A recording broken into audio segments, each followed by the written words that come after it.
بعد عقد من العنف لا تزال شبكة الكهرباء في العراق غارقة في الفوضى، بينما تعتمد معظم الأسر العراقية على المولدات الكهربائية.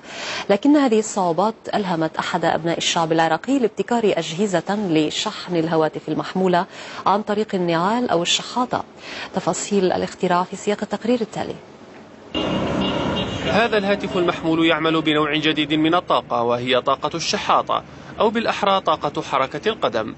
العراق تعاني انقطاع التيار الكهربائي لمدة طويلة، وإمدادات الكهرباء من الشبكة الوطنية غالبا ما تختفي ل20 ساعة يوميا، والمولدات تعد مصدرا رئيسيا للطاقة في معظم المنازل العراقية، حيث التواصل عن طريق الهاتف من دون إمدادات كافية يمثل تحديا ملحوظا بالنسبة للعراقيين.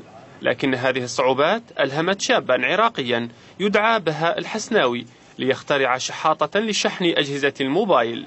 بهاء أنشأ هذا الجهاز البسيط منزليا، وذلك باستخدام محرك من لعبة ابنه الكهربائية وبعض بطاريات الهواتف المحمولة، إضافة إلى كابل كهرباء مخبأ داخل الحذاء. عندما يتصل بالهاتف فإنه يعيد شحن البطاريات الخالية. هذه الشحاطة متكونة من دائرة إلكترونية زائدا ماكينة ميكانيكية، أجمعتهم وجعلتهم في الشحاطة بشكل فني تقوم بشحن الموبايل أثناء المشي، وتستفاد للزوار القادمين إلى كربلاء المقدسة.